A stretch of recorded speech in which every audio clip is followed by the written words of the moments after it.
Hey everyone, welcome to Booster Tutor. I'm Brandon, and in preparation for Aether Revolt pre-release, we're continuing my top 10 commons and uncommons. This time we're doing black. So let's get started. Number 10, Night Market Aeronaut.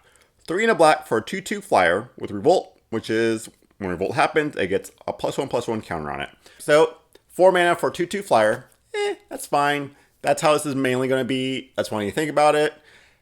I mean, it's not great, but flying is so good in sealed. That's why it's at number 10. The Revolt, though, if it happens, which it probably will, it happens, I'm going to guess, quite often. It's a 3/3 flyer for 4. That's good. That's fine. I'll take that. It's not amazing, but it's solid. Right? That's why number 10 is Night Market Aeronaut. And number 9, Perilous Predicament. 4 in a black for an instant. Each opponent sacrifices an artifact creature and a non-artifact creature. So for 5 mana, they have to sacrifice 2 creatures if they have those 2 creatures. But it is an instant, which I really like that. But also, if they don't have an artifact creature, they're just sacking a non-artifact creature, and it's going to be, no matter what, it's going to be their worst creature. So letting them choose kind of sucks. But if you can get them for 2 creatures, oh, that's so good. So you really got to know when to play this. And the instant really helps it out, I think. So that's what's number 9. It's a little wishy-washy on it. If you can get 2 creatures, you can get 1 at 5. Even if they're worse, sometimes that's good enough. So number 9, Perilous Predicament. And number 8, Resourceful Return. 1 in a block, sorcery. Return target creature card from your graveyard to your hand. If you control an artifact, draw a card. We've seen these type of cards before. 2 mana sorcery, return target creature card from your graveyard to your hand. But this is an artifact set, so you're probably always going to have an artifact. Drawing cards, so nice.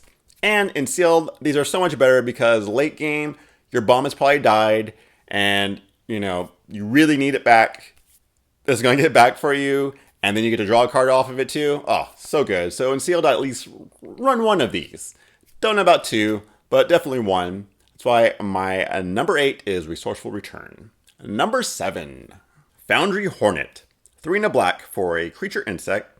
It's a 2/3 with flying, and when it enters the battlefield, if you control a creature with a 1/1 counter on it, creatures your opponents control get -1/-1 until end of turn. Okay, 4 mana for a 2/3 flyer. That's fine. It's not great. So you're definitely going to want to play this if you have a way to get 1/1 counters on your creatures, because that 1/1, -1/-1 to all your opponent's creatures, that's really good. Like, that gets rid of all their servos or Thoppers if they have any. If you do this after combat, it could, just take out a bunch of creatures that took damage but didn't die. You probably don't want to do it before combat because then they'll make different blocks. Definitely do it after combat. So if you have a way to get counters on creatures, this goes up a lot. If you don't, it's a fine card. 4 mana for a 2/3 flyer. Number 7, Foundry Hornet. Number 6, Cruel Finality.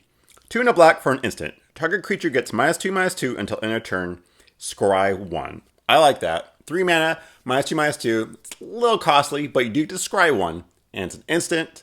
I mean, you're either going to kill a creature, or after combat, you're going to kill a creature. So either way, something's dying. 3 mana is a little costly. Who cares? You're going to take this. It's removal, and you get to scry 1, which is also pretty nice. So, number 6, Cruel Finality. And number 5, Gifted Aetherborn. Black for a creature Aetherborn vampire. It's a 2/3 and has Death Touch and Lifelink. Ooh. It's like Vampire Nighthawk, but no flying and 1 less. Keeps a double black though, which kind of hurts it. Double black on turn 2, probably not going to happen. But at least late game, this has Death Touch, which is so good. Early game, late game, Death Touch is always good. Lifelink, just a nice little bonus. It's a 2/3 for 2. This card's really strong. So that double black kind of hurts it, but if you have black, you're still going to run it. You wouldn't splash for it. Don't do that. Don't. But just a really good card overall. Great and sealed. And number 5, Gifted Aetherborn. Number 4, Aether Poisoner. 1 in a black for a 1/1 human artificer. Has Death Touch. When it enters the battlefield, you get 2 energy. Whenever it attacks, you may pay 2 energy. If you do, create a 1/1 colorless servo artifact creature token. Okay, so another 2-drop with Death Touch. But this only has one black in it. It's a 1/1, and whenever it enters the battlefield, you get 2 energy. So if you have a little energy thing going on, you get some energy there. And when it attacks, you can create a token. So what's nice about Death Touch is Comes down early. People don't want to attack into it because they're going to lose their creature. If you attack just a ping for 1, they're probably going to just let it go through because they don't want to lose their creature. So you can make your servo. So right there, you got an extra creature to block or do whatever you want with. So that's why I kind of made this above the Gifted Aetherborn, just because Gifted Aetherborn has double black. And this one, it's easier to cast and it creates another creature. They're really like flip-floppy there. Like it go either way. But I decided to go this one just because it's easier to cast. And that's why it's my number 4, Aether Poisoner. And number 3, Daring Demolition. 2 black for sorcery, destroy target creature or vehicle. 4 mana to destroy a creature, I'll take that. 4 mana to destroy a vehicle, oh yes please. Just let me destroy them at not instant speed for once. So annoying. So you're going to take this no matter what. It's always going to be in your black deck. It just destroys creatures. It's 4 mana, who cares? Like, it's better than 5, right? I mean, a lot of times you have to run 5 mana that kills spells. This is a 4 mana one that kills vehicles too, which, thank goodness, finally.